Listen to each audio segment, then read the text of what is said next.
Jadi sambungan muka surat tu sambungan kepada hak dululah. 894. Bab tabkir bis salah fi yaum ghaimin.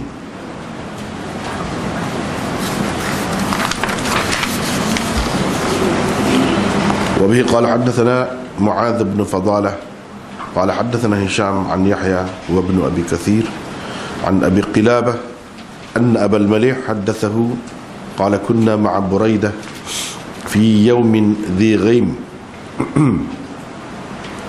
فقال بكروا بالصلاة فإن النبي صلى الله عليه وسلم قال من ترك صلاة العصر حبط عمله. Satu saja hadis di bawah tajuk ni, bab yang ke-116, bab bersegera mengerjakan sembahyang pada hari mendung.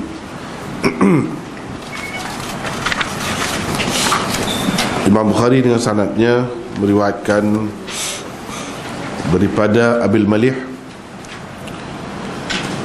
katanya kami pernah bersama Buraidah pada suatu hari yang bermendung.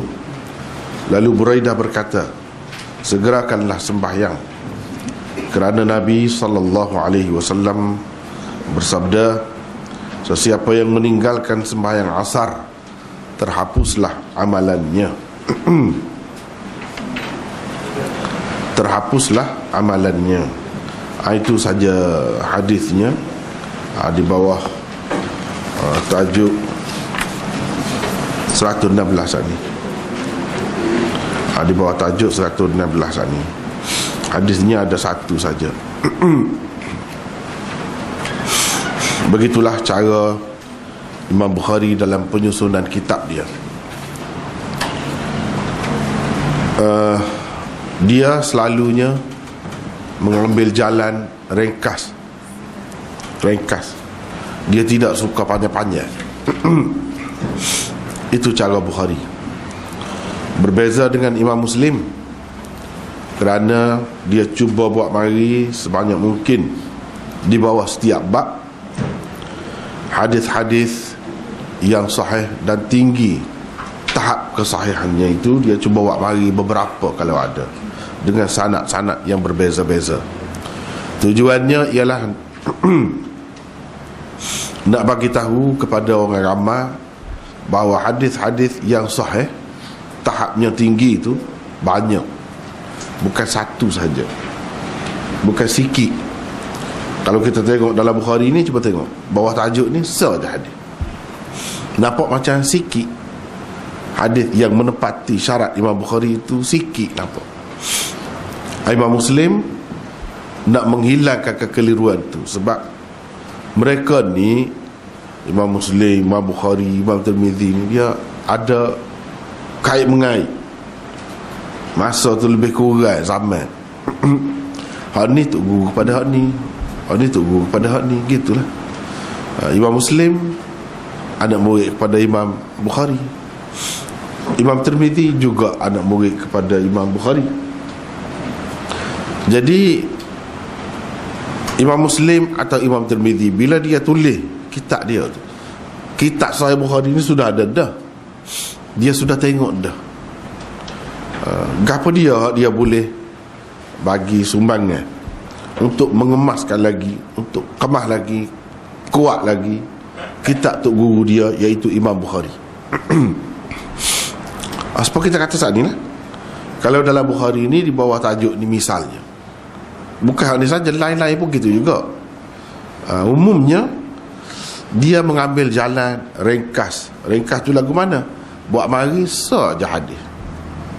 Macam ni, satu saja hadis. Ia sekali tengoklah, mungkin orang kata hadis yang menepati syarat dia tu payah, tak ada. Ada mungkin orang kata gitu. Jadi Imam Muslim perasan. Dia susun kitab Muslim tu nak cerita gapo? Bahawa hak menepati syarat Imam Bukhari, syarat dia yang rendah sikit daripada Imam Bukhari itu sebenarnya banyak. hadis. Kalau Imam Bukhari buat mari sikit, itu bukan kerana dia tahu hadis tu sikit saja, ada tak. Dia tahu banyak tapi maksud dia lain. Jadi Imam Muslim cuba memenuhi keperluan itu. Kalau nak kata kurang, cuba menyempurnakan kekurangan itu. Sebenarnya tidak kurang. Dia nak ceritanya Imam Bukhari ada maksud dia sendiri. Maksud dianya ialah mengistimbak hukum daripada hadis. Itu tujuannya, iaitu menarik hukum daripada hadis. Macam mana cara dia, apa kaedah dia, apa peraturan dia. Itu tujuan Imam Bukhari. Dengan sebab itu selalu Imam Bukhari gunakan hadis yang sama. Macam ni hadis ni. Sebenarnya sebelum pada ni kita sudah jumpa dah. Tengok dia ambil pula hadis tu. Sebab di sana maksudnya lain, di sini maksudnya lain. Mana daripada hadis yang sama kita boleh faham banyak perkara. Itu yang Imam Bukhari nak ajarnya. Nak latih orang yang belajar hadis tu. Itu tujuan dia. Mana daripada hadis yang sedikit kita boleh buat keluar sebanyak mungkin perkara, pengajaran ataupun hukum. Jadi sebab itu dia buat gitu hadis sama. Hadis sama pun kita kena ingat. Kena ingat bahawa Imam Bukhari salah satu iltizam dia ialah dia tidak, walaupun kita kata hadis yang sama, dia tidak sama sepenuhnya.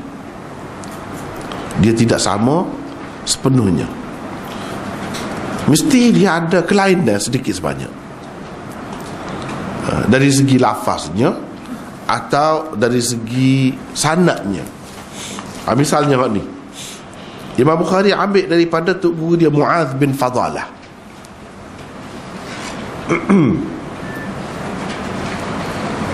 Di dalam bab sebelum ni, bab orang yang meninggalkan sembahyang asar, Imam Bukhari tidak ambil daripada dia ni, ambil daripada tok guru dia hak bernama Muslim bin Ibrahim. Lepas tu Muslim bin Ibrahim ni serupa sini lah Mu'adz bin Fadalah ni, ambil daripada Hisham. Hak atas tu serupa, sanad balik atas tu serupa, tok guru dia aja beza. Di sini Mu'adz bin Fadalah, di sana Muslim bin Ibrahim. Itu sudah ada kelainan dah tu. Bagi dia sudah ada kelainan dah tu. Jadi hadis yang sama diulang tak apa, sebab sudah ada kelainan. Syarat dia tidak boleh betul-betul sama. Dan tidak sama, memang tidak sama. Cuba kita cek, tak sama. Dari segi sanad, suka kurangnya tok guru tu berbeza. Lepas tu dari segi isi dia pun ada sedikit sebanyak perbezaannya, walaupun secara kasarnya menceritakan benda yang sama, riwayat daripada sahabat yang sama. Cukup dah tu untuk memenuhi syarat dia. Sekadar tu berbeza tu tak apa dah. Nak kata dia betul-betul sama, tak ada beza sikit apa, tak ada. Dia berjanji dah, dia tak akan buat gitu. Dan memang tak ada begitu. Dan setengah-setengah ulama mengatakan kadang-kadang ada betul-betul sama, lafaz dia, sanad dia sama. Jadi nak kata lagu mana pula di situ. Jadi jawab ulama, pensyarah Sahih Bukhari, dia kata dalam keadaan itu kita kena tengok makna dia. Makna dia tidak sama. Imam Bukhari maksudkan sini, makna dia gini. Dalam hak asal lagi, hak serupa dengan hak ni, maksud dia lain, tak sama juga. Hak maksud dia tak boleh berulang tu sama dalam semua sudut. Dari sudut lafaz hadis, dari sudut makna hadis, dari sudut maksudnya sama, tu tak ada. Itu dia macam janjilah, iltizam dia tu.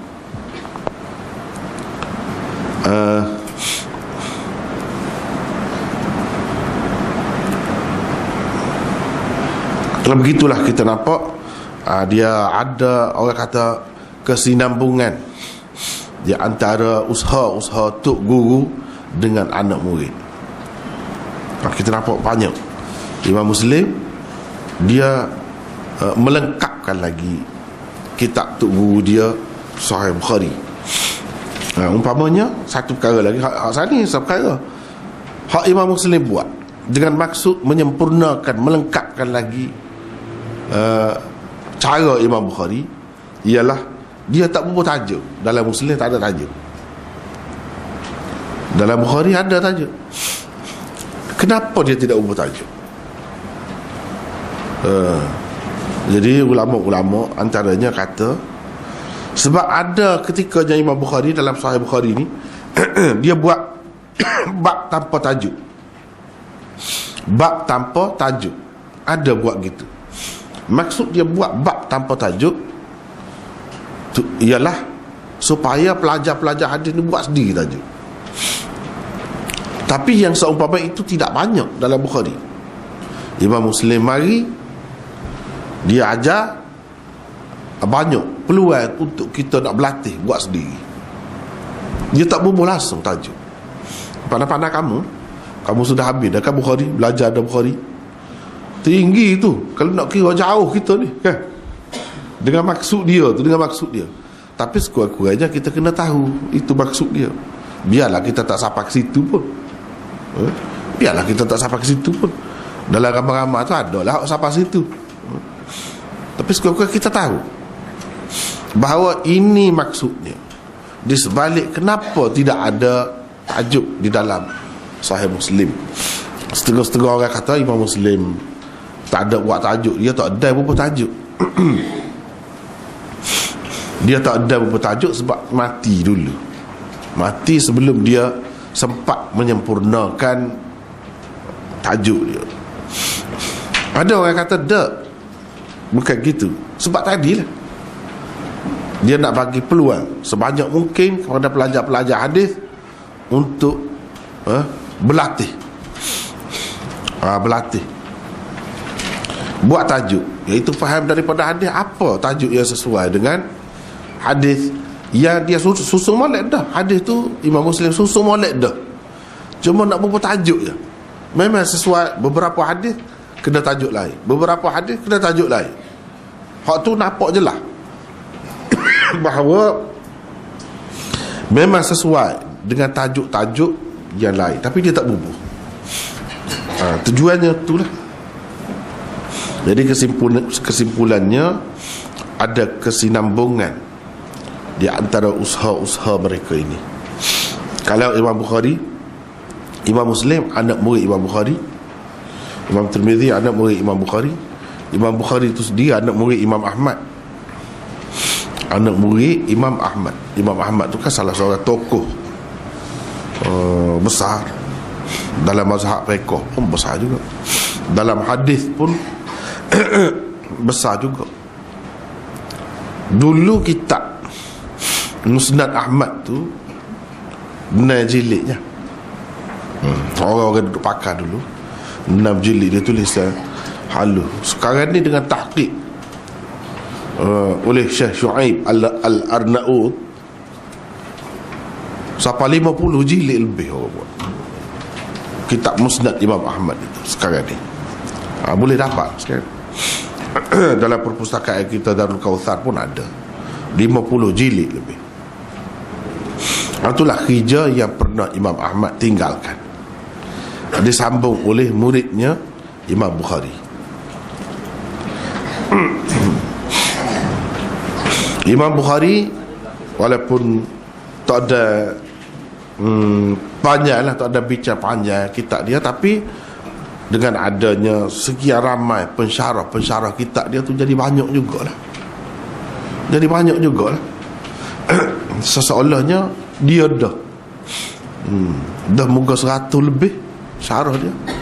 Tak ada kitab sebanyak tu syarah orang buat Sahih Bukhari ni 100 lebih syarah dia. Dan sosok syarah tu kira-kira 30 jilid sosok syarah. Bayar kan sedara mana. Jadi itu kerja dia lah tu. Kira-kira je kalau mengikut kaedah pahala tu banyak benar boleh ke dia. Sebab orang sambung tu hak Nabi kata au ilmin yuntafa'u bihi, atau hak tak putus pahala kepada manusia ni, tak putus walaupun dia mati siapa sama, iaitu ilmu yang diambil manfaat dengannya. memang jelas nampak tu. Sebab apa orang duduk sambung-sambung duduk kerja tu sampai 100 lebih syarah tu boleh dia belaka lah. Sebab orang jadikan asasnya kitab dia ni. Kitab dia ni. Kadang-kadang cuba kita tengok sini dalam nota kita hari ni. Hadis itu saya tak bincang panjang. Sebab bincang dah dalam ni. Panjang dah. Hadis ni ada dah dulu. Tapi kalau kita tengok dalam syarah-syarah, hak lebih panjangnya tajuk bab dia ni macam sini. Tajuk bab dia tu bincang lebih panjang. Sebab tajuk bab dia tak serupa. Hadis serupa. Hadis tu boleh tengok tempat ada dah tu tengok situ. Tidak perlu ulang dah hak tulah. Tapi kalau tajuk tu tidak hak tulah. Jadi banyak tenaga kepakaran dicurahkan oleh ulama-ulama untuk bincang tajuk dia. Sebab tu macam nota ni tajuk tu panjang bincang. Hadis tak ada makna. Hadis kita boleh tengok pada sudah ada dah, bukan hadis ni ada dah dulu. Ni berulang hadis ni. Dipanggil hadis yang berulang ni mukarrar. Yang tidak mukarrar, yang kira sekali-sekali itu tak banyak dalam Bukhari ni. Hak kata dalam 6,000 lebih hadis tu dikira yang mukarrar, yang berulang-ulang macam ni. Berulang ni hadis dia. Yang tidak berulang tak banyak mana. Dalam 2-3 ribu gitu ya. Mana asas betul.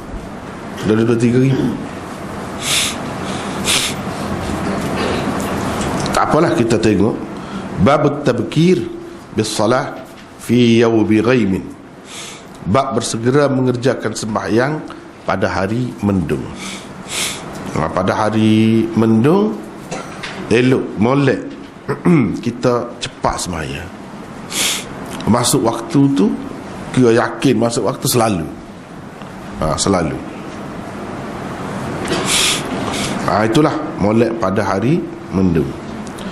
Cuma ulama-ulama bahas atas tajuk tu, waktu jadi panjang. Itulah yang kita nak bincang. Nota di sini, nota yang ke 1000 lebih dah ni 1089. Dua kemusykilan telah ditimbulkan oleh pensyarah-pensyarah Sahih Bukhari tentang tajuk bab yang dibuat oleh Imam Bukhari ini. Jadi ulama-ulama kaji tengok ada dua kemusykilan pada tajuk yang dia buat. Apa dia buat gini? Kira-kiranya sepatutnya mengikut zahirnya dia buat gini. Ni sebab orang-orang yang perhati tu orang-orang yang ahli juga. Jadi dia nampak lah sepatutnya gini. Kenapa dia buat gini?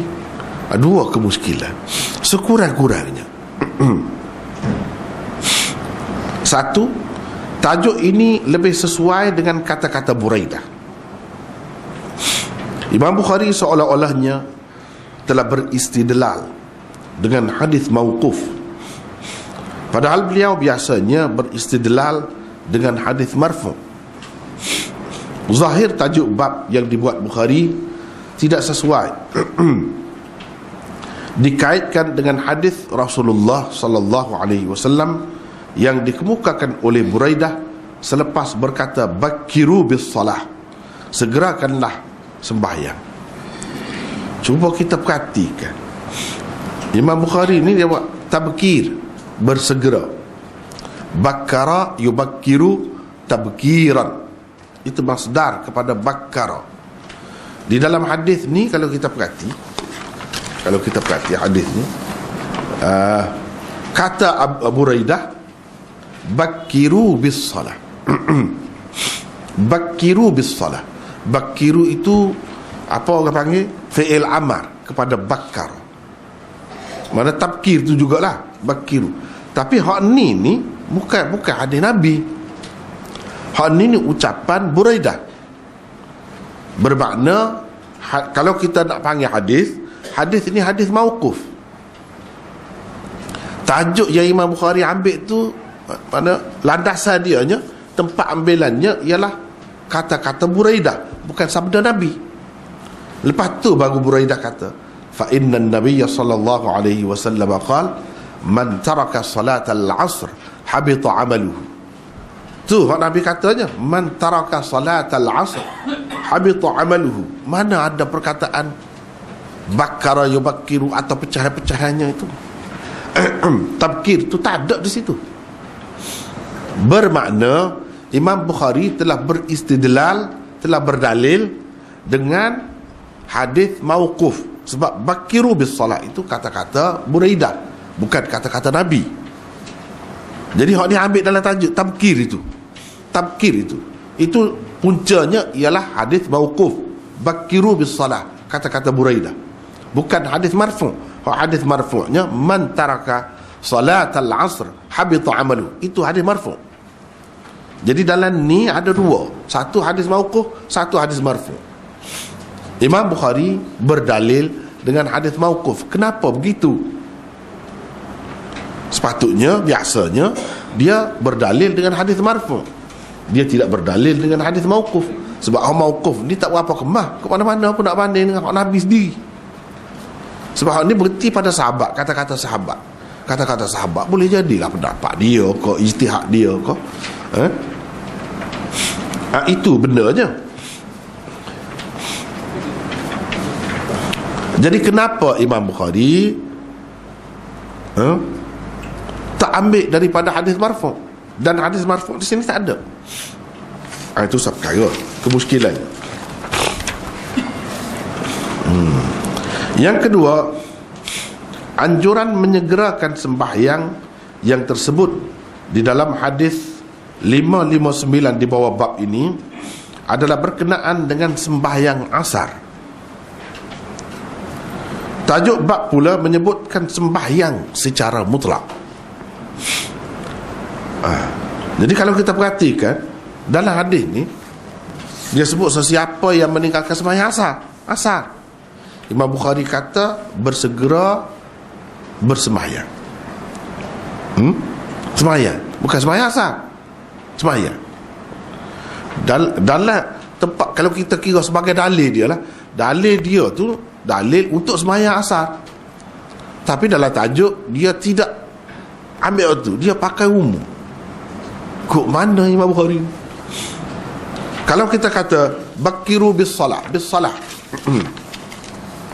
solat tu maksudnya sembahyang asar. Buktinya selepas tu Buraidah buat mari hadis Nabi yang sebut tentang hadis sembahyang asar tu. Bermakna sembahyang asar. Lepas tu apa yang Imam Bukhari tidak buat dalam tajuk tu bersegera sembahyang asar. Apa ni? Menyegerakan sembahyang asar. Dia kata menyegerakan sembahyang saja, sembahyang. Kenapa dia tidak sebut asar? Sedangkan Buraidah jadikan hadis Nabi yang marfu' tu sebagai dalil untuk sembahyang asar. Walaupun dia sendiri sebut as-salah, tapi as-salah itu maksudnya sembahyang asar. Kenapa Imam Bukhari tak bubuh untuk sembahyang asar? Ya jelasnya di sini cerita untuk sembahyang asar, dan peristiwa yang berlaku ini pun berkenaan dengan sembahyang asar. Kenapa Imam Bukhari buat umum, yang ini mutlak? Sembahyang itu secara mutlak, tak kira lah. Walaupun dalam hadis itu sebut asar, Zuhur pun begitu juga, Isyak pun begitu juga, ikutlah mana-mana pun. Kenapa Imam Bukhari buat gitu? Itu persoalan yang kedua. Beberapa jawapan telah diberikan oleh para ulama untuk merungkai kemuskilan-kemuskilan itu. Antara lainnya adalah seperti berikut. Jadi dua kemuskilan sekurang. Apa jawapannya?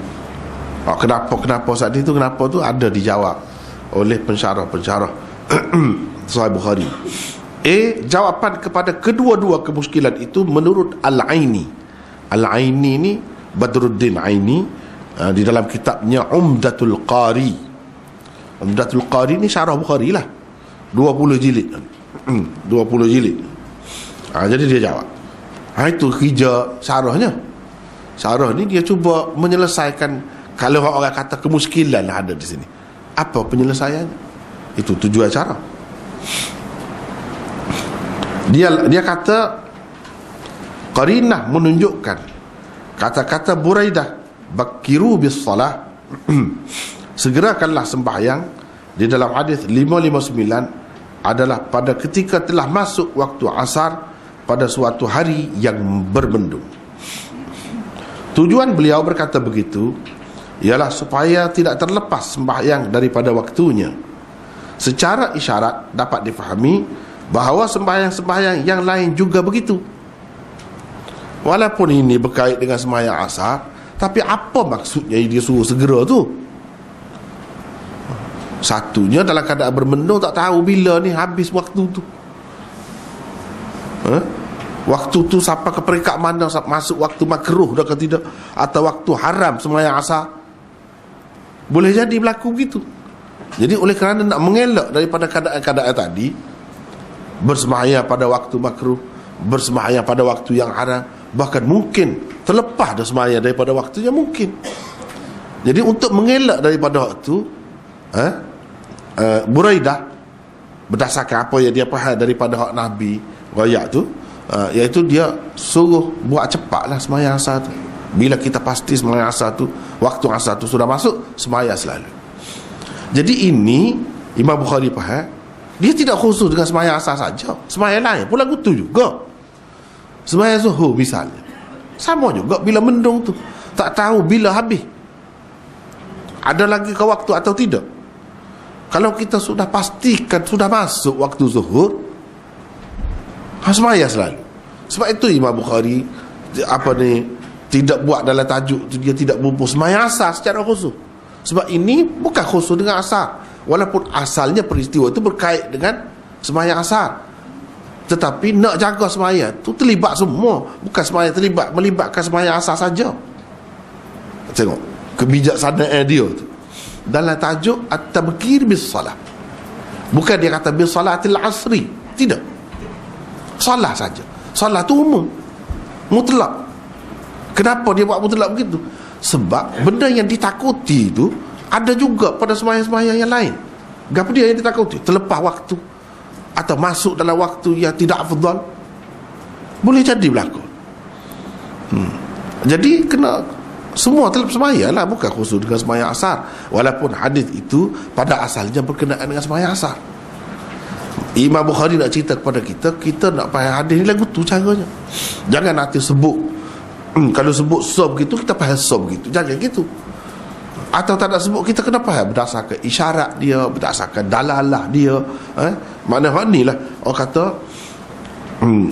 perbincangan dalam usul fiqh, dalalatun nas, ibaratun nas, isyaratun nas, kena faham hak tu. Barulah seseorang itu dapat mengeluarkan sekian banyak hukum daripada hadis yang sama. Kalau lagi banyak ada lagi senang, kalau sikit ada pun boleh juga, tapi dengan syarat faham benda-benda tadi, kaedah-kaedah tu. Jadi Imam Bukhari pun dia pakai kaedah tu, dia pakai kaedah qiyas. Sebagaimana sembahyang asar perlu dijaga dan dibimbangi akan terlepas waktunya, akan masuk waktu haram, waktu makruh, begitu juga sembahyang-sembahyang lain. Dia qiyas. Sebab waktu ni boleh fikir, waktu ni benda boleh fikir, bukan tak boleh fikir, boleh jaga, bukan tak boleh jaga. Benda ni bukan ada pada sembahyang asar saja, dia guna qiyas. Imam Bukhari telah mengguna qiyas di sini. Kalau sembahyang asar lagu tu, sembahyang lain pun sama. Dengan sendirinya bila kita tahu Imam Bukhari ini mengguna qiyas, dia bukan zahiri, dia bukan bermazhab zahiri. Kalau zahiri dia tak guna. Sedangkan dalam Sahih Bukhari ini begitu banyak dia guna qiyas. Salah satunya di sini. Itu cara dia. Itu jawapan Al-Aini. B.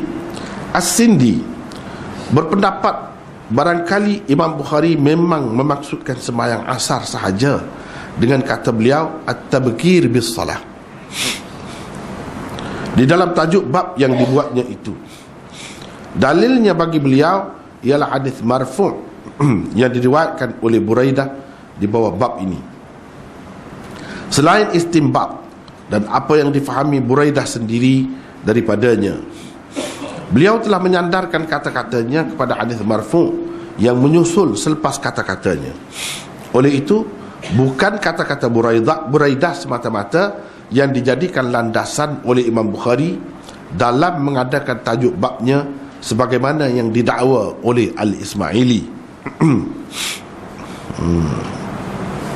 Jadi Al-Ismaili, kata Al-Ismaili ni dia tulis mustakhraj untuk Sahih Bukhari. Mustakhraj untuk Sahih Bukhari. Dia ada dua, kitab Mustadrak dan Mustakhraj. Mustadrak maknanya satu kitab hadis yang ditulis berpandukan kitab-kitab hadis tertentu, macam Mustadrak Hakim. Depan dia tu Bukhari dan Muslim. Itu asas dia. Kemudian dia tengok dalam Bukhari Muslim ni syarat dia tahu dah syarat dia lagu mana syarat dia. Didapatinya ada banyak lagi hadis-hadis yang lain yang menepati syarat Bukhari dan Muslim, tetapi tak ada dalam dua kitab tu. Maka dia buat marilah hadis hak tu hak tak ada dalam Bukhari Muslim, dalam kitab dia buat mari dalam kitab dia. Hadis tu tak ada dalam Bukhari Muslim, tetapi perawi-perawinya diterima oleh Bukhari dan Muslim. Itu orang panggil kitab Mustadrak. Itu satu macam. Satu lagi Mustakhraj. Ni jenis kitab jenis kitab hadis. Mustakhraj ini ialah dia berpandukan kitab hadis tertentu juga, tetapi yang dia buatnya ialah bukan cari hadis yang menepati syarat kitab tu, tidak. Hadis hak tu juga, cuma sanadnya lain. Sanadnya lain. Hadis iaitu hadis bagi kitab tu juga. Misalnya Mustakhraj ni Ismaili ni yang dia buat terhadap Sahih Bukhari, hadis Sahih Bukhari juga, cuma sanad dia lain. Sebanyak mana sanad ada dengan dia yang menceritakan hadis tu, dia bawa mari. Apa faedahnya? Faedahnya nak cerita bahawa hadis itu bukan satu saluran saja sampai kepada kita, kepada umat ni, bahkan banyak salurannya. Bila banyak salurannya, mana lagi kuat lah, sebab bukan seorang royak, bukan seorang tapi ramai. Bahkan kalau dalam sanad satu tu pun, tok guru yang meriwayatkan hadis tu anak murid dia tidak semesti seorang, ramai juga. Ramai juga, situ pun ramai dah. Tambah lagi dengan saluran lain ni lagi banyak, lagi kuat lah. Sebab sesuatu perkara tu cerita, apabila seorang royak, seorang yang amanah, kita boleh makan dah. Tapi kalau ramai yang amanah, yang baik, yang jujur, yang ingatan dia molek, lagi kebah lah cerita tu. Itu dipanggil mustakhraj. Mungkinlah dalam riwayat dia melalui sanad lain tu ada sedikit sebanyak perbezaan, matan hadis tu, lafaz matan hadis itu dengan yang ada dalam Sahih Bukhari misalnya, ada sedikit sebanyak. Dia akan buat marilah. Daripada situ kita boleh tengok berdasarkan saluran ini ada perbezaan dengan kitab Bukhari asal tu. Ada juga yang betul-betul sama. Yang pentingnya dia nak banyak sanad. Itu orang panggil mustakhraj. Jadi Al-Ismaili dalam mustakhraj dia kata sebenarnya Imam Bukhari sepatutnya mengikut kebiasaan dia tidak berdalil, tidak beristidlal dengan hadis mauquf. Macam di sini kata-kata Buraidah tu. Jadi dia beristidlal dengan kata-kata Buraidah. Dia tidak beristidlal dengan hadis marfu'. Itu kata, itu komen. Dia ada komen pula. Mustakhraj itu dia bukan sekadar buat mari sanad lain dah. Dia ada pula komen. Komen situ membuka minda orang-orang yang baca. Sekali tengok macam dia mengkritik lah Bukhari. Jadi tak timbul soal apa dia setara mana nak kritik Bukhari, tak timbul. Bomolek baru ada usaha-usaha macam tu, barulah jadi terbuka fikiran. Orang nak bincang, orang perhati pula. Jadi dia buat gitu. Dia kata sebenarnya Imam Bukhari ni berdalil dengan kata-kata Buraidah. Ini mengikut sindi, barangkali Imam Bukhari memang memaksudkan sembahyang asar saja dengan kata beliau at-tabkir bis salah. Dalam tajuk babut tabkir bis salah fi yaumi ghaimin. Bab bersegera mengerjakan sembahyang. Sembahyang situ kata sindi boleh jadi Imam Bukhari memang maksudkan sembahyang itu sembahyang asar dah. Bukan sembahyang secara mutlak dah. Kalau lagu tu mana lebih tepatlah dengan hadis ni. Sebab Buraidah pun walaupun dia kata bis salah, bakiru bis salah, dia faham daripada kata-kata Nabi. Hak Nabi kata tu memang berkenaan dengan asar. Dan Imam Bukhari memang maksudkan di sini dengan sembahyang asar dah, walaupun dia sebut bis salah. Lepas tu kita tahu mana pula. Kita kata sebab kena ingat Cindy ni dia hebat dari segi nahu.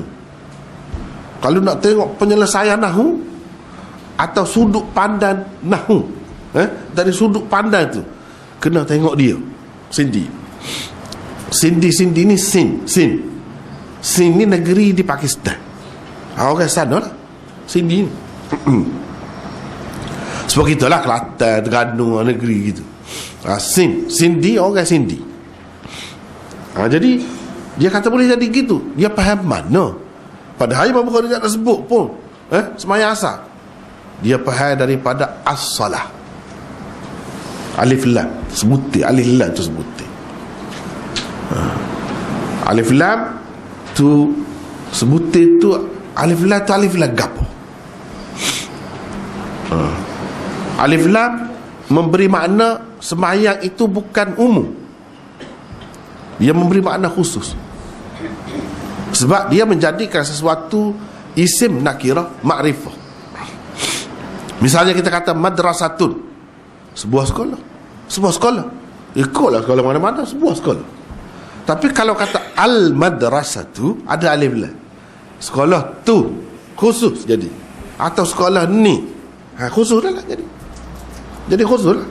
Sama juga sini, walaupun dia sebut bis salah, bunyi umum. Bersegera mengerjakan sembahyang. Kepada kita bunyi gitulah. Sebenarnya sembahyang tu ada maksud sembahyang asad dah. Sebab alif lam ni alif lam lil ahdi dhihni, atau alif lam lil ahdi dhikri. Kalau alif lam lil ahdi dhihni, kira-kira dia kecek, dia orang maklum dah. Satu.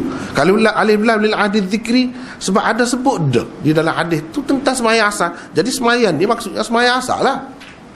Dua. Yang ketiga, hak ni tak ada tulis lah, kalau tulis jadi panjang sangat kan. Yang ketiganya alif lam tu kita pakai alif lam iwad. Alif lam iwad orang panggil. Alif lam iwad maknanya alif lam ganti kepada mudhafun ilaih yang mahdzuf. Ni dari sudut pandang nahwu lah. Jadi babut tabkir bis salah tu mana? Bis salatil asri. Tu maksud bis salah. Bila kita buat mari mudhafun ilaih dia yang mahdzuf, tak ada dalam alif lam tu. Kita kena kata bis salatil asri. Orang tak boleh kata bis salatil asri, salah selalu kalau lagu tu. Kena buat alif lam. Sebab alif lam tu baru mari ya. Dia tu sebagai tanda ada sesuatu yang dibuat. Yang dibuat tu gapo? Mudhafun ilaih. Al-asri di situ. Salatil asri itu mudhafun ilaih. Jadi buat hak tu. Jadi orang panggil alif lam ni alif lam iwad. Boleh juga kalau tengok kau tu. Jadi boleh jadi dia kata Imam Bukhari memang pakai, walaupun nampak zahirnya salah tu umum mutlak, sebenarnya dia pakai dengan makna sembahyang asar dah. Kalau kita mengambil kira alif lam dia. Sebab tu alif lam ni besar makna dia dalam bahasa Arab. Besar makna dia. Bukan sikit-sikit. Orang yang belajar nahwu betul-betul dia kena pastikan. Jumpa semua alif lam ni kalau baca dalam 2-3 baris pun satu perenggan pun berapa banyak dah alif lam ni. Tapi setiap kali kita jumpa dengan alif lam tu kita kena pastikan ni alif lam gapo. Sini pula alif lam gapo. Sini pula alif lam gapo. Kena pasti. Kalau tak boleh pasti gitu, tak boleh. Tak boleh. Dia boleh jadi tersilap. Yalah setara pasti gitu pun boleh jadi tersilap juga. Apatah lagi kalau tak boleh menguasai hak tu, lagi banyak kemungkinan tersilap. Misalnya kena pasti, kalau alif lam ni mungkin boleh dipakai dengan beberapa makna. Alif lam lil ahdi dhihni, lil ahdi dhikri, ataupun al-iwad. Kena tahu sebanyak mana boleh. Kena tahu. Hak tu yang rumit sebenarnya. Rumit. Rumitnya situlah. Misalnya kita kata dalam hadis sebut, laisal ghina an kathratil aradi, walakinnal ghina ghina nafs. Laisal ghina, al-ghina alillah. Alillah apa sih? Alillah apa? Kalau nak kata alillah lil hadis zikri, dak. Alillah lil hadis dini, dak. Alillah iwa, kalau kita pakai saat ni, dak juga. Fatu alillah apa? Situ alillah hakikat panggil. Alillah hakikat. Maknanya kalau dalam bahasa Melayu sebenar, sejati, sengoti kalau bahasa Kelantan. Kaya sebenar bukanlah dengan sebab banyaknya harta benda, tetapi kaya sebenar ialah kaya jiwa. Nabi kata ada makna sebenar. Kaya sebenar, kaya sejati, kaya sengoti. Alillah tu. Lepas tu kita kata mari mana pula sebenar, sejati ni atau sengoti tu mari mana? Mari alillah tu. Lepas kita tahu mana? Tu kata payah sikit. Dia kena itulah orang panggil kemahiran tu benda lagu itulah. Setiap kali kita jumpa tu kena pasti. Sebab ada kalanya sini alillah lain, sini alillah lain pula. Perkataan sama, lain pula. Ini yang susah bahasa Arab. Yang susah. Lepas tu kita kata apa yang susah? Sebab tu Tuhan pilih Quran di bahasa Arab. Barulah orang tidak mudah nak tiru. Kalau tidak orang tu orang dia boleh tiru lah, boleh dakwa.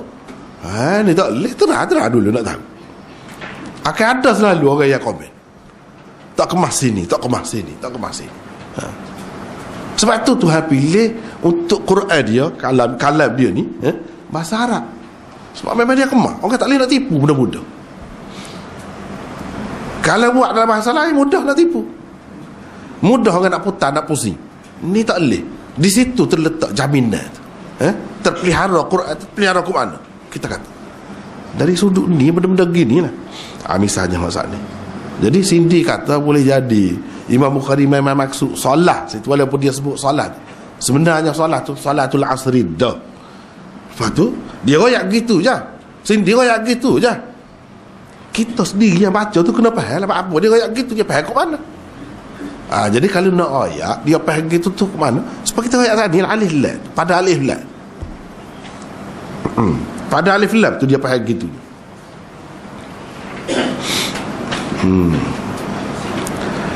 Dalilnya bagi beliau ialah hadis marfu' yang diriwayatkan oleh Buraidah di bawah bab ini. Kita tahu mana alif lam ni menunjukkan iwat kepada mudhafun ilaih yang mahzuf, maksudnya sembahyang asar. Sebab Buraidah berdalil dengan hadis Nabi hak marfu' selepas tu. Kita baca tadi. Dalam hadis tu jelas sebut waktu asar. Dan Buraidah pun bakiru bis salah. Situ dia guna alif lam juga. Maknanya Buraidah guna alif lam tu dia faham dah lah tu. Sembahyang yang dimaksudkan di situ ialah sembahyang asar.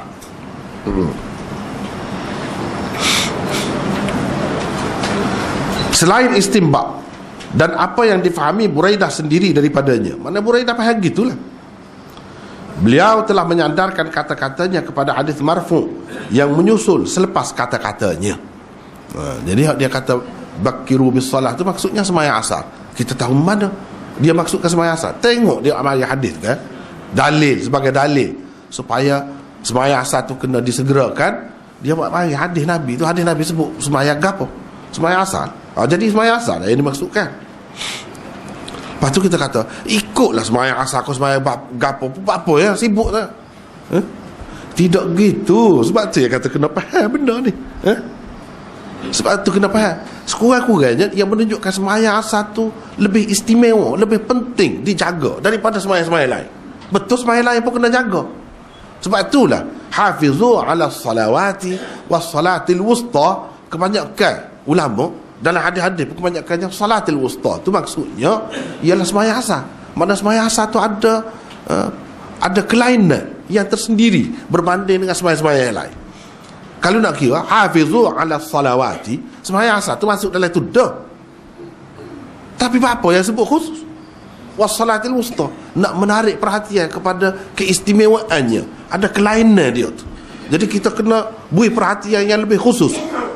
Jadi patut kalau dalam hadis ni sebut sembahyang asar pun yalah, mana kena perhati hak tu. Jadi ini berkait dengan sembahyang asar. Sembahyang lain memang kena jaga juga, tapi hak ni kita kena lebih jaga. Itu maksud dia.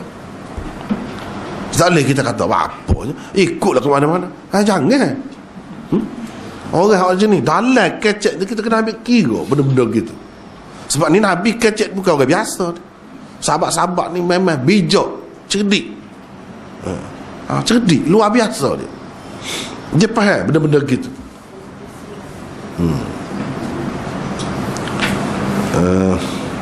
Oleh itu bukan kata-kata Buraidah semata-mata yang dijadikan landasan oleh Bukhari dalam mengadakan tajuk babnya sebagaimana yang didakwakan oleh Al-Ismaili. Sebenarnya hadis marfu' tu juga yang Imam Bukhari jadikan dalil dia, tetapi tidak langsung.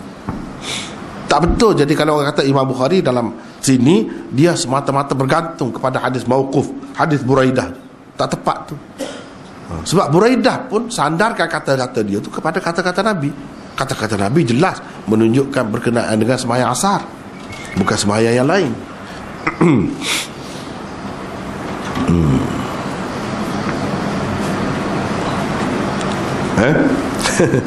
Yalah, kita duduk bicara panjang ni kan.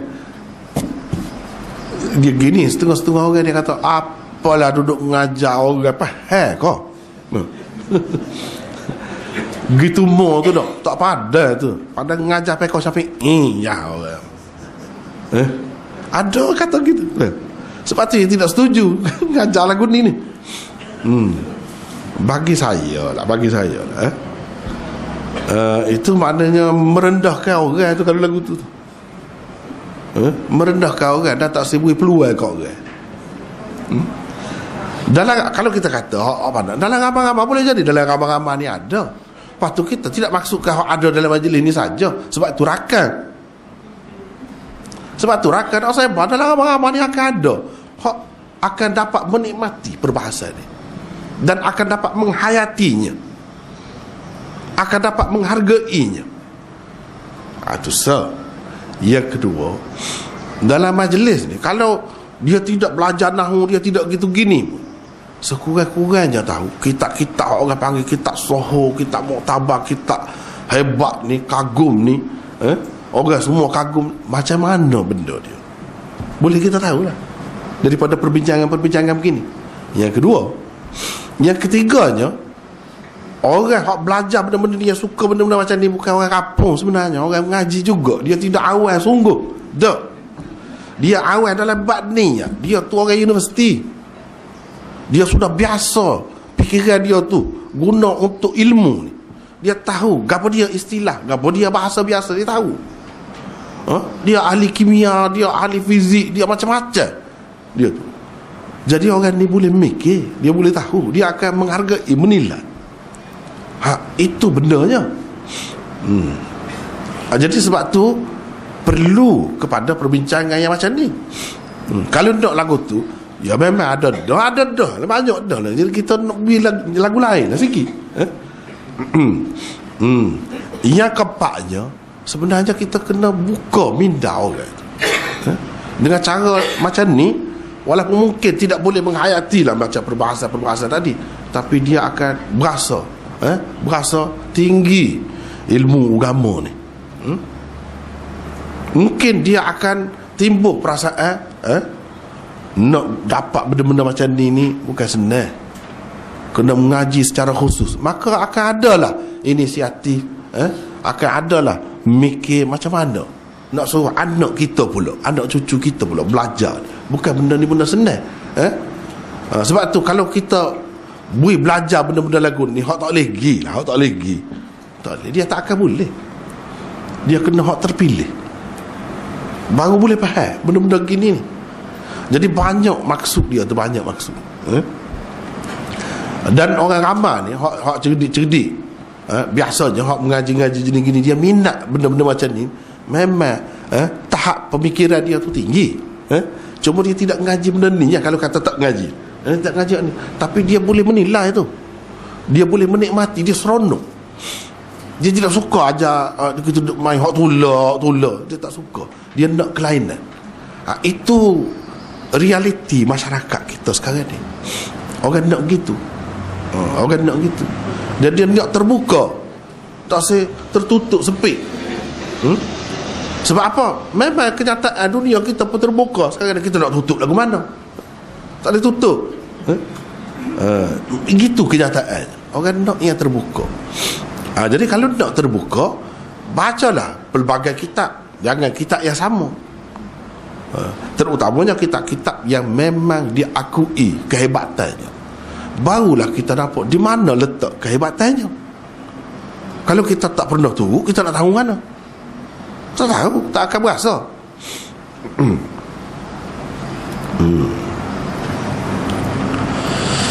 Baiklah, lepas tu si Maulana Rashid Ahmad Al-Gangguhi pula berpendapat, jika perkataan as-salah di dalam kata-kata Buraidah bakiru bis-salah difahami sebagai sembahyang asar sekalipun,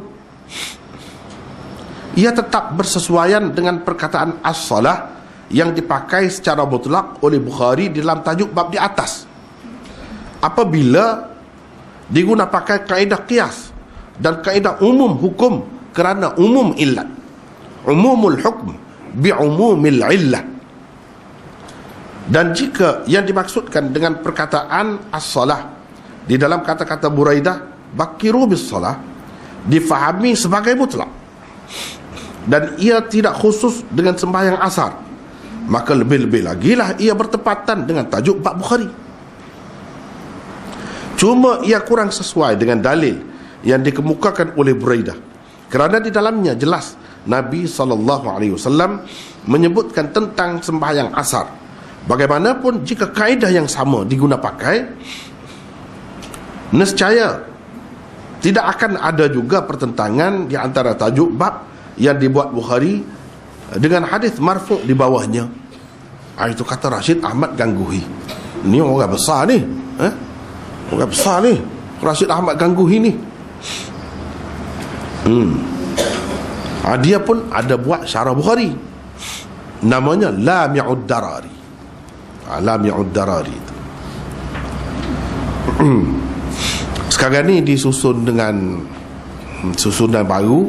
Lami'ud Darari itu jadi Al-Kanzul Mutawari namanya, benda yang sama.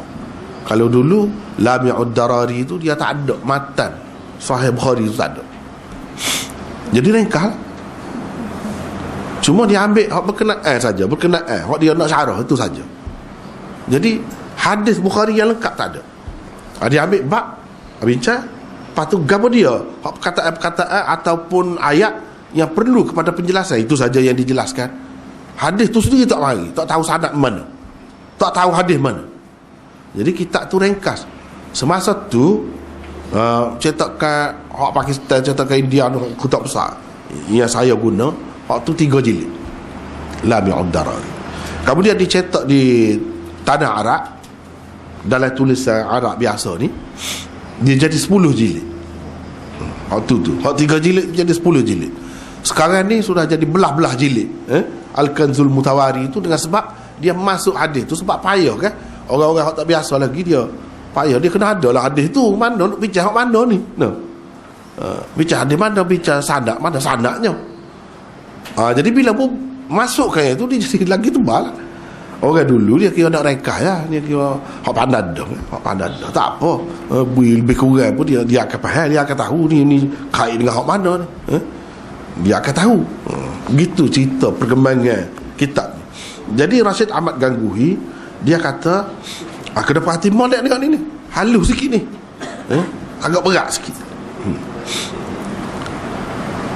Kalau dia kata perkataan as-salah di dalam kata-kata Buraidah bakiru bis-salah, salah kata dia sebut tu salah, dia tidak kata bakiru bis-salatil asri, dia tak kata gitu, dia kata bakiru bis-salah.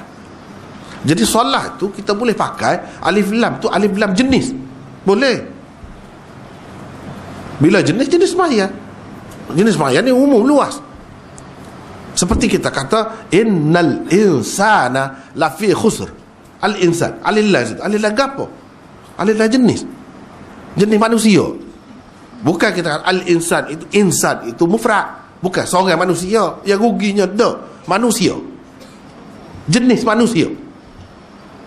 Supaya juga sini sembahyang, jenis sembahyang, bukan satu sembahyang, bukan sembahyang asar. Kalau kita andaikan, ni pensyarah-pensyarah dia kerja dia lagu tu. Kalau kita andaikan as-salah dalam kata-kata Buraidah itu dengan makna umum, yang ini tidak khusus dengan sembahyang asar. Kalau kita kata gitu, bermakna sesuai lah dengan Imam Bukhari. Patutlah Imam Bukhari tak bubuh salatil asri. Dia kata at-tabkir bis salah saja, sebab Buraidah pun maksud umum. Bapa Imam Bukhari nak buat khususnya? Jadi tajuk tu memang sesuai dengan dalil dia. Tajuk yang dibuat oleh Imam Bukhari tu, dakwaan dia tu sesuai dengan dalil dia tu. Seseorangnya Imam Bukhari dakwa sembahyang ni kena cepat. Orang tanya, apa dalilnya? Ni kata-kata Buraidah, bakiru bis salah. Lepas tu dia mau buat sembahyang umum, mutlak dalam tajuk. Dia mau ambil mana? Tengok Buraidah, dia pun kata secara mutlak juga, as-salah juga. Dia tidak kata salatil asri.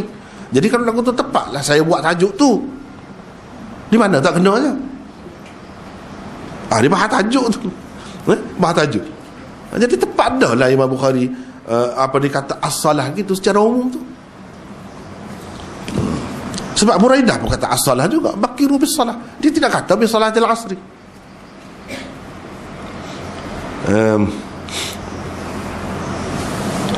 Apabila ni kita kata gini, ni boleh ni apabila diguna pakai kaedah qiyas dan kaedah umum hukum kerana umum hilal.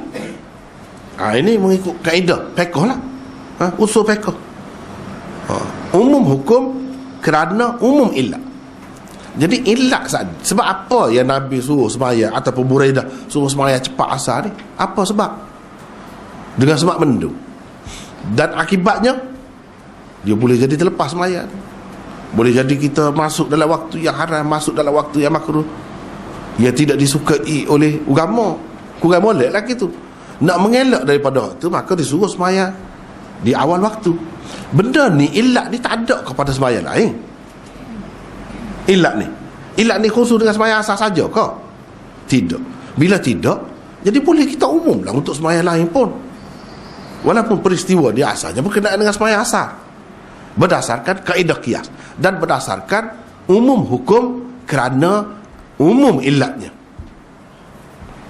Illat ni tidak khusus untuk asar saja, pada waktu lain pun ada juga illat ni.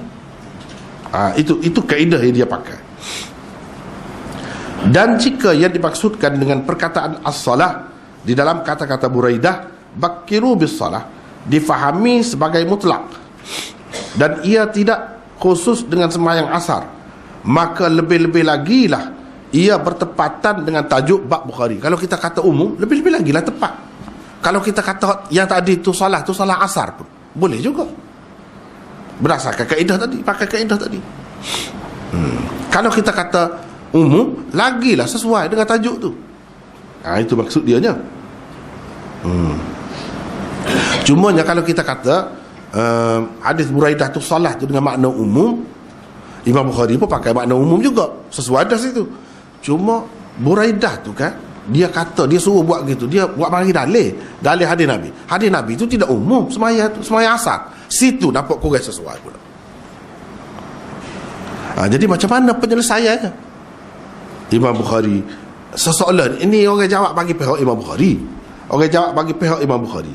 Kalau macam ni, pakai kaedah tadi pun boleh selesai juga. Iaitu walaupun Buraidah berdalilkan dengan hadis Nabi itu, ia sebut sembahyang asar, tapi illat dia kan ada yang Nabi suruh jaga tu. Apa?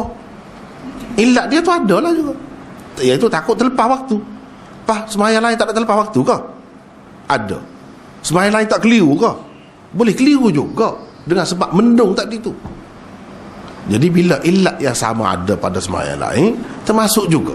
Sebab itulah Imam Bukhari buat dalam tajuk dia tu as-salah. Dia tak sebut sembahyang asar, walaupun dalam hadis sebut sembahyang asar. Itu cara dia, sebab dia pakai qiyas.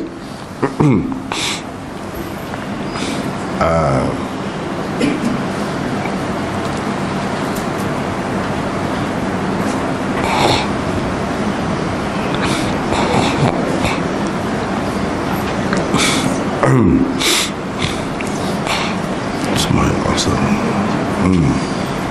D. Penulis berpendapat Imam Bukhari sebenarnya hendak menyatakan bahawa hadis Buraidah itu meskipun mauquf, namun ia sama seperti marfu'. Ni orang panggil mauquf fi hukmil marfu', kerana menerusi saluran lain. Misalnya saluran Al-Auza'i daripada Yahya bin Abi Kathir. Apa yang kelihatan sebagai kata-kata Buraidah itu sebenarnya adalah sabda Nabi SAW sendiri, dan ia memang berkaitan dengan sembahyang asar. Supaya lebih jelas, lihatlah riwayat Al-Auza'i daripada Yahya bin Abi Kathir berkenaan. Haddatsana Waki' qala haddatsana Al-Auza'i an Yahya bin Abi Kathir an Abi Qilabah an Abi Al-Muhajir an Buraidah qala kunna ma'ahu fi ghazatin qala sami'tu Rasulullah sallallahu alaihi wasallam yaqul bakkiru bis salah fi yaumil ghaim fa innahu man fatahu salatul asr faqad habita amaluhu. Itu hadisnya. Bermaksud, Abul Muhajir meriwayatkan daripada Buraidah, kata beliau, pernah kami bersamanya, yakni Buraidah, dalam satu peperangan. Kata beliau, maksudnya Buraidah, aku pernah mendengar Rasulullah sallallahu alaihi wasallam bersabda, segerakanlah sembahyang pada hari bermendung, kerana sesungguhnya sesiapa yang terlepas sembahyang asar, terhapuslah amalannya. Hadis riwayat Ibnu Majah. Jadi yang kita kemukakan tadi lafaz riwayat Ibnu Majah. Selain Ibnu Majah, Imam Ahmad, Ibnu Abi Syaibah dan lain-lain juga turut meriwayatkannya. Jadi sebenarnya bagi saya lah, kita duduk kati Fathul Bari dan sebagainya, dia pun nampak cenderung ke situ juga. Cuma tidak terjemah sepenuhnya sebab ada yang kita tambah-tambah. Susah kalau terjemah ni terikat dengan dia, terikat dengan dia, sedangkan kita ada nak tambah lagi di lain. Kita nampak kalau rayak benda ni mungkin lebih jelas lagi. Jadi sebenarnya Imam Bukhari, orang duduk kata dia berdalil dengan hadis mauquf. Bakiru bis salah tu kata-kata Buraidah. Imam Bukhari nak ayat tak, aku tidak berdalilkan dengan hadis mauquf.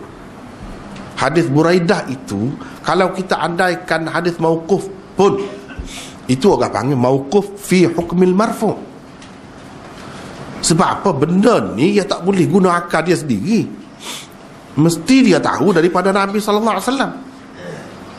Tapi kita kata itu andaya saja. Tidak, bukan andaya saja, memang ada. Ni Buraidah sendiri yang meriwayatkan, dia kata, aku dengar Nabi kata, Nabi suruh bakiru bis salah tu, hadis Nabi tu marfu'. Cuma di sini dalam riwayat Bukhari ni nampak zahirnya macam hadis mauquf. Ya sebenarnya dalam Ibnu Majah, dalam Musnad Imam Ahmad dan lain-lain bukan mauquf, marfu'. Jadi Imam Bukhari nak isyarat kepada hak tu. Isyarat kepada hak tu. Jadi yang dia apa dia kata tabkir bis salah ni, dia pakai hak tu. Artinya rujukan dia, landasan dia bukan hadis mauquf. Supaya sekala lah dia berdalilkan dengan hadis marfu'. Sini pun hadis marfu' juga, cuma hak dia buat mari itu tidak hadis marfu'. Zahirnya kata-kata Buraidah. Lepas tu apa yang kita kata Imam Bukhari buat lagu tu? Peseng dia. Dia memang suka payah. Lepas tu kita kena tahu peseng orang. Dia tu baik sangat tapi peseng dia lagu tu. Kena tahulah kalau kita nak bahasa dengan dia. Kalau kita tak say bahasa, rugi kita. Rugi kita, peseng dia. Kita kata apa dia tidak ambil hadis tu terusnya. Itu kena tahu peseng orang. Dia peseng-peseng, dia tidak saja bukan perangai begitu. Dia ada maksud dia lah tu. Cuba kita tengok lagi. Soalnya, kenapakah Imam Bukhari tidak mengambil saja hadis ini dan meletakkannya di bawah bab di atas? Kalau ambil on dia kan selesai. Tak ada adalah kritika Ismaili itu, tak ada, tak boleh pergi dah. Kalau ambil on ni, Jawabnya ialah Imam Bukhari selalu berbuat begini. Memang dia buat gini, rajin dia buat gini. Beliau lebih suka menggunakan hadis-hadis yang mengandungi unsur teka-teki daripada hadis yang terang. Pesen dia. Beliau selalu berpada dengan isyarat semata-mata demi mencungkil bakat pelajar-pelajar hadis, khususnya yang mempelajari kitab sahihnya ini. Lagu mana cara seorang tok guru nak cungkil bakat anak murid? Kena belajar dengan Bukhari. Itu maksud dia. Dia bukan nak bagi ilmu saja, dia nak mendidik ni. Imam Bukhari melalui penulisan Sahih Bukhari ni, dia nak didik orang. Nak didik. Dia murabbi. Murabbi ni daripada tak sempurna kepada sempurna lah. Orang tu daripada kosong sampai berisi penuh. Sebab itu dia kata alhamdulillahi rabbil alamin. Rabbi tu rububiyah, murabbi lah Rabb. Apa dia sebut Rabb? Sebab kalau kita tengok kejadian Tuhan ni, semuanya daripada tak sempurna kepada sempurna. Orang yang buat daripada tak sempurna kepada sempurna, itulah pendidik. Tuhan tu Tuhan pendidik, Tuhan yang mengasuh daripada tak sempurna kepada sempurna. Cuba tengok orang mengasuh lah ke mana? Budak kecil tu sempurna. Kena basuh kecil dia, basuh berok dia, tukar pampers dia, macam-macam lah. Kena mandi dia. Hak tu, budak tu lah yang kemudian jadi ahli fikir. Jadi segala-gala hebat-hebat dalam dunia. Hak tu pokok daripada tidak sempurna kepada sempurna. Semua dalam dunia ni dia ada tu. Sebab dia terikat dengan sifat rububiyah Allah. Sebab tu sebut Rabbil Alamin. Bukan Rabbin Nas saja, Rabbil Alamin. Sekalian alam ni daripada tak sempurna kepada sempurna. Itu sifatnya. Begitu juga Imam Bukhari nak congkil bakat ni. Cara nak congkil bakat lagu ni cara dia. Barulah dia kuat mikir. Tidak ambil orang senang. Ni macam budak-budak lah ni, semua ada buku-buku sokongan, buku-buku bantuan. Jawapan kertas soalan ni ada. No. Tak pandai kalau lagu tu, tak bisa mana tu kalau lagu tu. Dia hafal tu untuk lulu puasa selesai dia. No. Lepas tu dia tak cara kebuk ni. Kitab dia tak cara, tinggal di belakang. Hak naknya orang hak bisa sungguhnya tak ada segala-gala. Dia boleh sendiri. Itulah yang Imam Bukhari nak latih tu. Dia nak suruh orang-orang yang baca kitab dia ni mikir.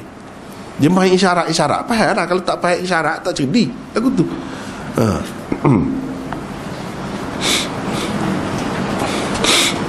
Tidak semesti hadis yang tidak dipilih beliau untuk dimasukkan ke dalam kitab sahihnya tidak menepati syarat beliau. Tak mesti begitu. Saja dia tak saya ambil. Saja.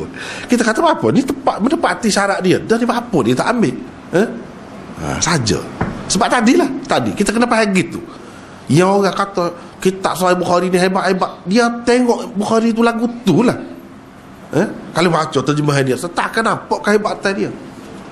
Takkan nampak. Bila kita bincang lagu ni, baru nampak. Apa dia buat gini? Apa dia buat gini?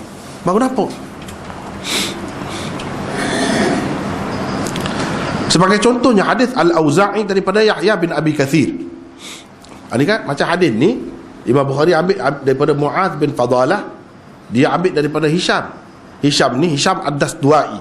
Dia ambil daripada Yahya bin Abi Kathir. Ni satu saluran orang panggil. Hak tadi kita buat mari riwayat Ibnu Majah tadi, saluran lain bagi hadis yang sama. Saluran tu daripada Al-Auza'i, daripada Yahya bin Abi Kathir, bukan daripada Hisham. Dia cuba kita tengok. Imam di Ibnu Majah ambil daripada Waqi' ambil daripada Al-Auza'i.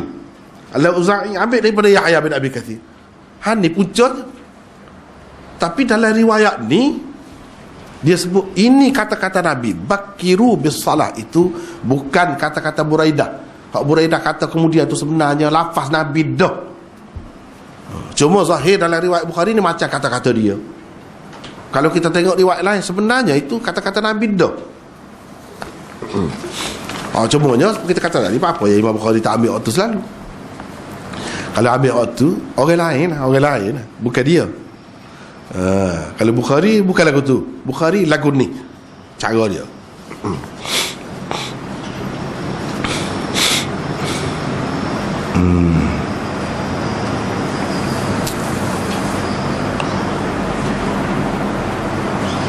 Mungkin juga Imam Bukhari bermaksud menyatakan hadis berkenaan ada beberapa saluran riwayatnya. Ada yang mauquf dan ada juga yang marfu'. Oleh kerana yang marfu' tidak menepati syarat beliau, beliau merasakan sudah memadai dengan mengisyaratkan kepadanya sahaja menggunakan kaedah qiyas. Imam Bukhari telah menyebutkan perkataan as-salah secara mutlak tanpa sebarang qaid. Tanpa sebarang qaid, maknanya tidak kata salah itu salatil asri. Kalau sebut salatil asri itu qaid, sebut dengan qaid. Kalau sebut salat saja itu tanpa qaid. Kita kata ginilah, air. Bila kata air ni apa maksud? Ini baru air. Air kopi? Tidak ni. Jadi kopi tu orang panggil qaid lah tu. Air kopi. Kopi tu qaid tu. Tidak air mutlak lagi lah. Air kopi, air teh misalnya. Air teh misalnya. Jadi itu qaid. Semua juga sini sembahyang.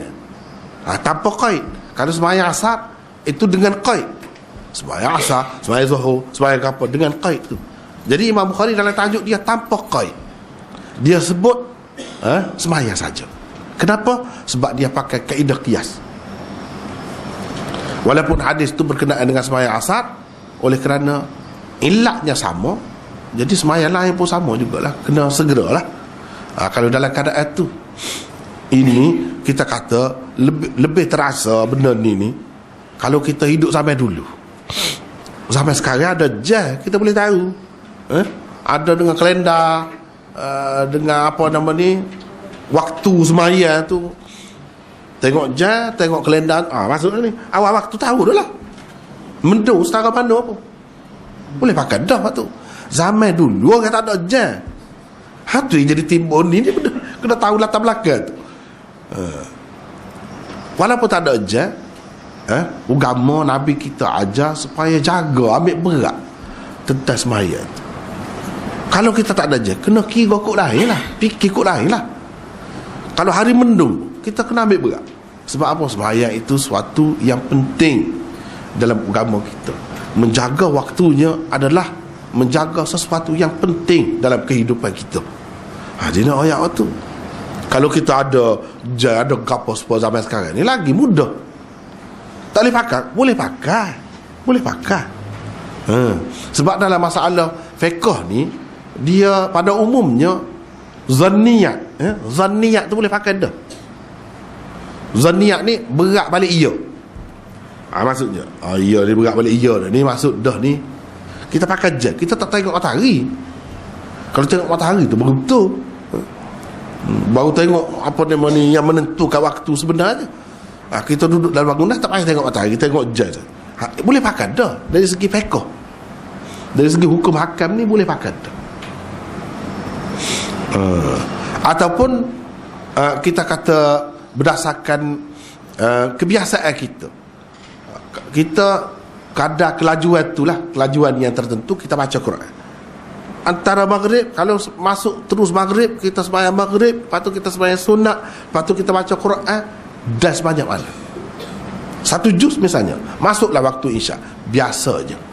Bila kita baca gitu, itu boleh pakai dah tu. Boleh pakai dah tu. Boleh pakai dah. Jadi misalnya waktu maghrib cerah, kita tahu dia jatuh dah, matahari tu, sembahyang lah maghrib kita. Lepas tu kita buat seperti tadi lah. Lepas tu mendung.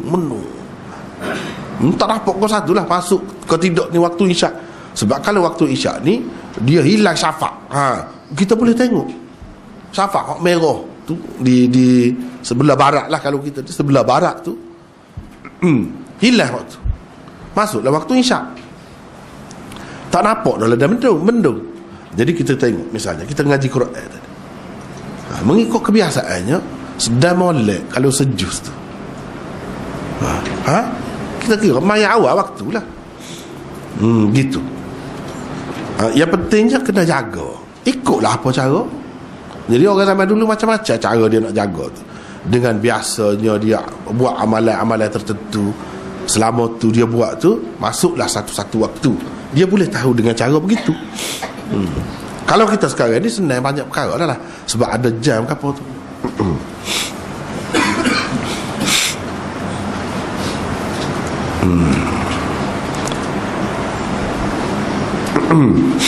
Sebabnya bagi beliau, ilat yang ada pada sembahyang asar itu ada juga pada sembahyang-sembahyang yang lain. Itu ilatnya. Jadi ilat yang sama tu ada, dan benda tu boleh dipakai, boleh diguna, kita boleh berpandukannya, boleh. Sebab tu Imam Bukhari pakai untuk lain-lain pun.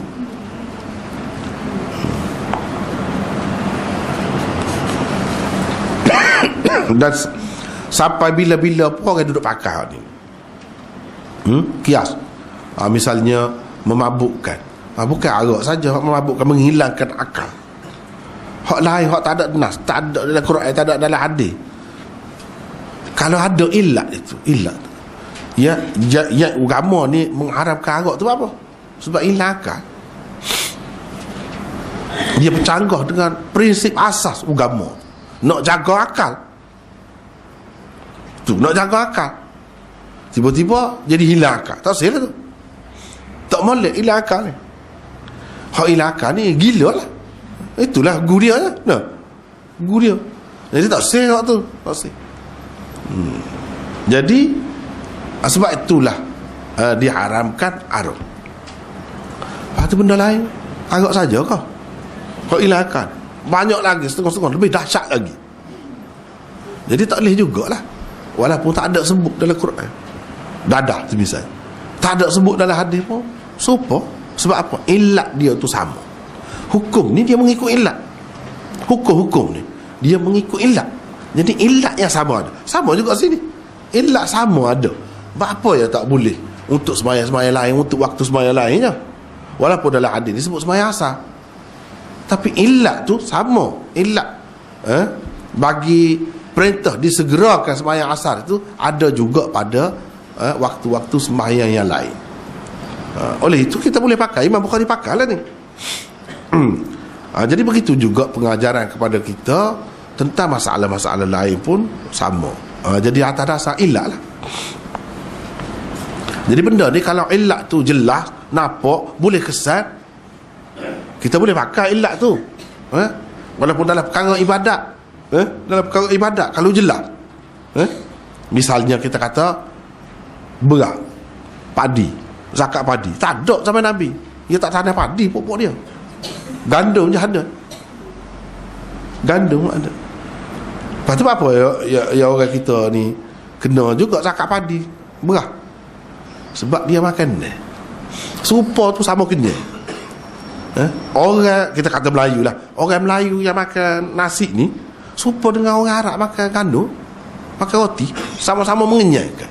Rupa dia dah sama dah, dekat-dekat dah. Lepas tu maksud pun sama je. Benda tu memang mengenyangkan. Jadi dipindah hukum tu. Tu orang panggil kias tu. Ya, boleh. Sebab ilat tu ilat nyata. Boleh kesan, boleh tengok. Bukan ilat yang tak jelas. Kalau ilat tak jelas tak boleh lah. Misalnya berkenaan dengan dosa pahala, tak boleh tu. Kita tahu mana pahala dia sebanyak-banyak ni, baca hak ni. Tak boleh tu.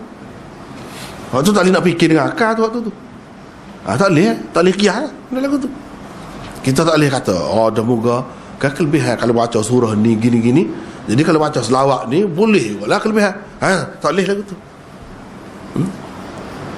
Selawat kita rekod sendiri, hak orang buat kita pun bubuh kelebihan dia, royak pahala dia gitu. Tu tak boleh. Hak cerita beras padi cerita lain, sebab tu boleh faham tu. Orang nampak jelas waktu tu. Siapa juga Imam Bukhari qiyas sini. Ni pun berkait dengan ibadat juga waktu, tapi benda ni boleh dikesan, dicapai oleh akal, boleh dipikir ilat dia tu. Lain. Itu bendanya yang kita kena perhati. Setengah-setengah orang dia kata dah boleh qiyas dalam bab ibadat, boleh berlaku. Tak boleh lagu tu. Dia akan jadi masalah, banyak menimbulkan masalah. Dia kena tengok juga benda tu. Kalau macam ni, elak dia terat. Boleh. Ni pun berkait dengan ibadat juga, tapi dia lebih berkait dengan waktu ni.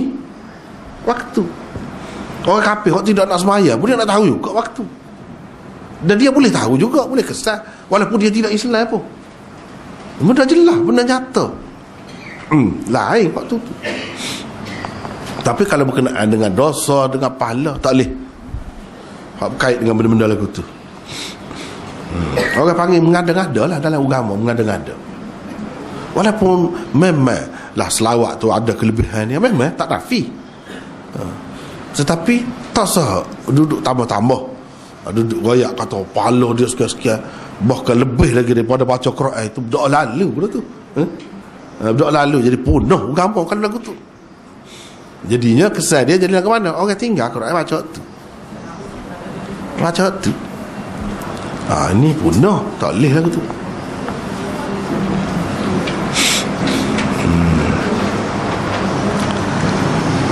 Habis itu, kemudian mafhum mukhalif. Mafhum mukhalif mu'tabar di sisi imam 3 mazhab utama selain Abu Hanifah. Demikian juga menurut para muhaddithin. Pada pendapat Maulana Sa'id Ahmad Palanpuri, Syekhul Hadis Darul Ulum sekarang, ni ada lagi. Dia ni ada lagi. Sa'id Ahmad Palanpuri ni ada lagi. Di dalam syarah Bukharinya yang bernama Tuhfatul Qari, dalam masalah ini Imam Bukhari sependapat dengan Imam Abu Hanifah. Dia kata kesimpulannya gitulah, sependapat dengan Imam Abu Hanifah. Oleh kerana Bukhari seperti tokoh-tokoh muhaddithin yang lain menganggap mafhum mukhalif sebagai salah satu usul yang mu'tabar, semestinya beliau berpendapat jika tidak pada hari bermendung, sembahyang asar elok dilewatkan sedikit. Itu dia kata. Ini kerana perintah supaya menyegerakan sembahyang asar itu hanya diberikan dalam keadaan hari bermendung sahaja. Jadi mafhum mukhalifnya ialah pada hari tidak bermendung, sembahyang berkenaan tidak elok disegerakan di awal waktunya. Itu mafhum mukhalifnya.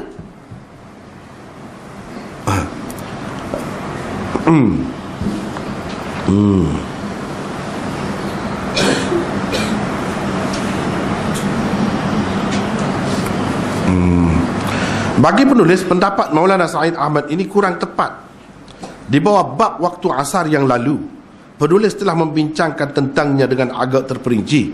Berdasarkan hadis-hadis yang dikemukakan oleh Bukhari di bawah bab itu, dapat disimpulkan beliau juga berpendapat seperti jumhur ulama tentang waktu yang paling afdal untuk dikerjakan sembahyang asar pada hari tidak bermendung juga ialah di permulaan waktunya.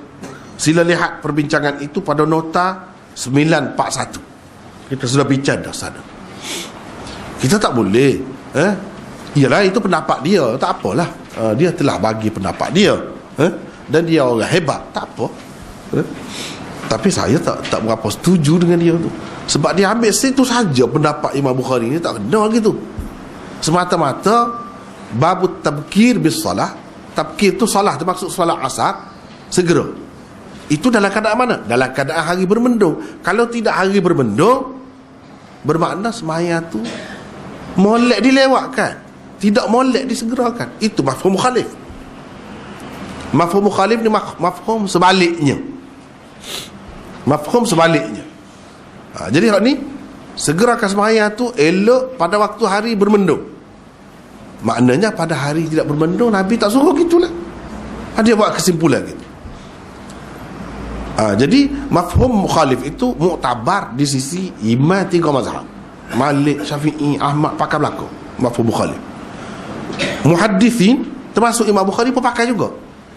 Jadi dah Imam Bukhari pakai, bermakna bila dia kata gitu dia serupa dengan Imam Abu Hanifah lah. Sebab Imam Abu Hanifah kata sembahyang asar ni boleh lewat, bukan di awal waktu. Itu Imam Abu Hanifah. Imam Abu Hanifah semua sembahyang ni boleh lewat. lewat sikit lah, bukan lewat benar sampai kuning tu dah, lewat sikit. Ini kita sudah bicara dah sebelum ni. Kecuali sembahyang maghrib. Syafi'i pula kata semua sembahyang molek awal kecuali sembahyang isyak. Tu beza dia. Kecuali sembahyang isyak. Sembahyang isyak molek lewat pun dia tidak kata sampai dekat dengan subuh, tidak, lewat sikit lah. Jadi dia faham gitu.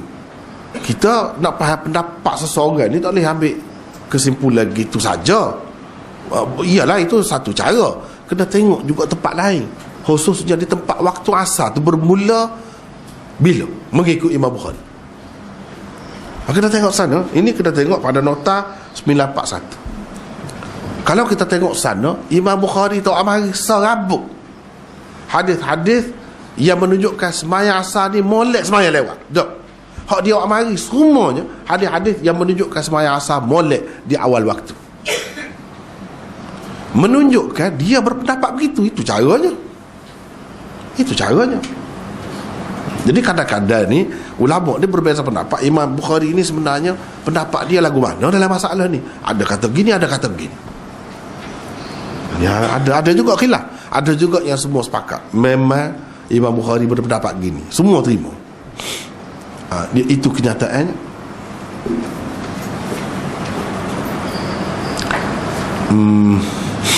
Kemudian baru kita pergi kepada hadis.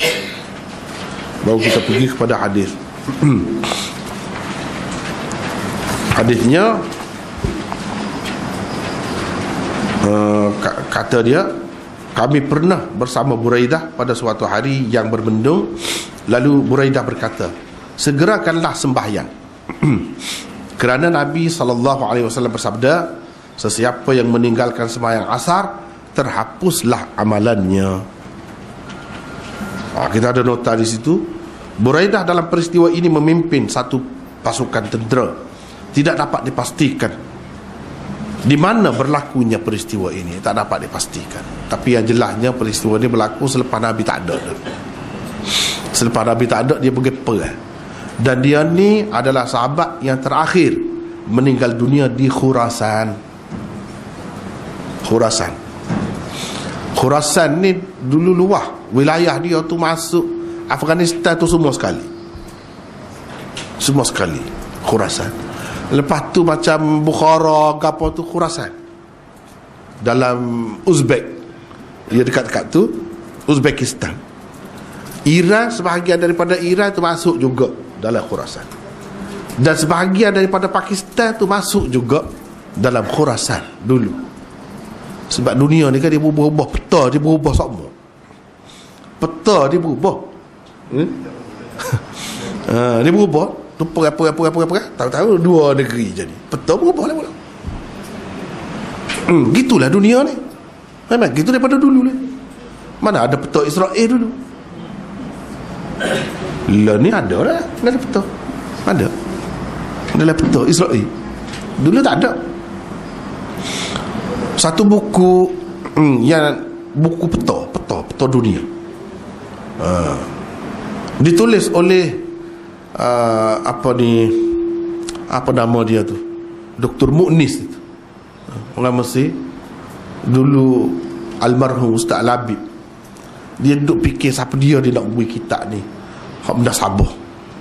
Akhir sekali berjumpa dengan saya, dia buat ke saya. Dah banyak juga buku dia buat ke saya. Alhamdulillah lah, kita dapat ambil manfaat banyak. Dalam tu nak rayaknya, sebanyak-banyak peta daripada awal sampai akhir tak ada Israel. Dia tak berbuat Israel. Baguslah muka orang Islam. Orang Islam buat peta, tak iktiraf Israel. Demo pupuk dia iktiraf. Kalau dulu Uzbek, Gapon ni semua ni masuk dalam Rusia. So lepas tu dah merdeka-merdeka, dia jadi peta lagu lain lah. Gitulah dunia ni. Termasuklah Khurasan. Jadi dia ni pergi perang, sahabat dia buat kerja sama, tak berhenti pergi.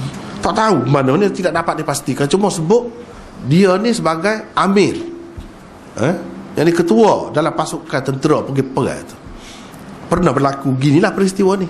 Dia pun kata gitu.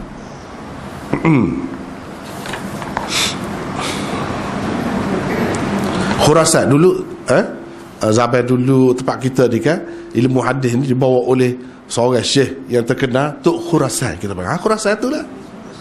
Tapi tempat dia tu dalam Pakistan. Lepas tu kata Khurasan ke mana? Kenapa hal tadi lah betul tu, dia berubah-ubah. Dia berubah-ubah. Alhamdulillah cucu dia ada ni dalam kelas kita ni, cucu Tok Khurasan. Dia duduk dalam Pakistan. Sebab tu kita kata memang Pakistan tu sebahagiannya dalam Khurasan, Mansyera, agapo tu semua tu dalam Pakistan dalam ni. Pak saudara ni, saudara kita tu meninggal sana, di kaki gunung Himalaya.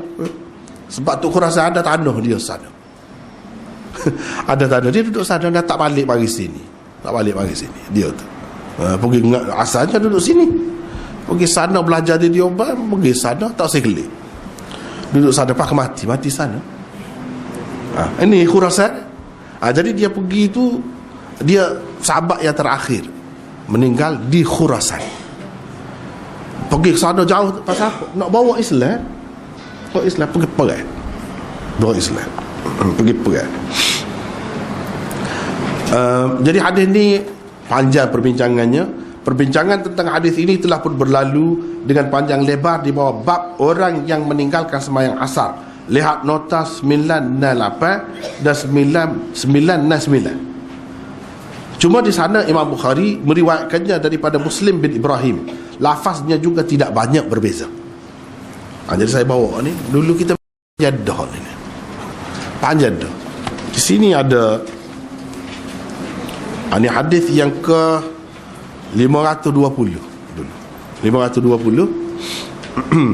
حدثنا مسلم بن إبراهيم قال حدثنا هشام قال حدثنا يحيى بن أبي كثير عن أبي قلابة عن أبي المليح قال كنا مع بريدة في غزوة في يوم ذي غيم فقال بكروا بصلاة العصر. Di situ disebut salat asar. Salat asar sebut di situ jelas. فإن النبي صلى الله عليه وسلم قال من ترك صلاة العصر فقد حبط عمله. Waktu perbincangannya panjang ni. Panjang. Jadi sila rujuk situlah pula. Kita tak ada dah nak baca hari ni. Dengan kesimpulan hadisnya, kita buat di situ ada 10 semuanya. Ada di situ. Dan apa yang dimaksudkan terhapus amalannya tu macam mana? Sini bicara dah. Kita tak perlu bicara lah. Ni nota yang kelima. Nota yang kelima, muka surat 780, hadis 520. Dan nota ada beberapa di situ hak berkenaannya yang kita sebut di sini nota. Situlah oleh kerana hadis tu sudah ada dah, hak tolak je. Jadi tidak perlu bincang dari sini. Jadi sekat itulah dulu untuk hari ni, wallahu a'lam.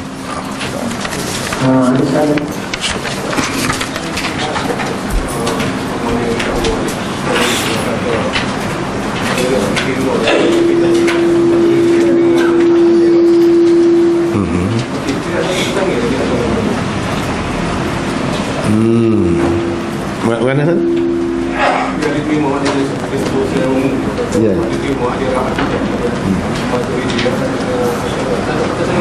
Ya. Umum masyarakat ni, tempat kita lah khususnya, mereka menerima dalam akidah aliran Asy'ariyah. Ia disebut-sebut pengasasnya itu Abul Hasan Al-Asy'ari. Jadi soalan yang dikemukakan tadi, umum terima hak Asy'ariyah dan Maturidiyah, diterima juga sebagai ahli sunnah wal jamaah. Apakah tidak ada langsung perbezaan antara dua aliran ni? Ada, banyak. Itulah sebabnya kita kata sepatutnya umat Islam di mana-mana pun kena bersikap terbuka. Sebab kalau nak kira best antara Asy'ariyah dengan Maturidiyah itu sendiri pun ada banyak beza. Ulama-ulama sebut sampai 50, lebih kurang 50 perbezaan dalam bab akidah. Tapi macam mana kita boleh terima juga dia tu sebagai ahli sunnah wal jamaah, sedangkan kita tak mahu terima aliran salafiyah sebagai ahli sunnah wal jamaah? Tak kena tu. Sebab kalau kerana perbezaan, Maturidiyah pun ada beza juga sampai 50 lah. Beza. Jadi sepatutnya aliran yang berbeza itu memang semula jadinya dia kena adalah perbezaan.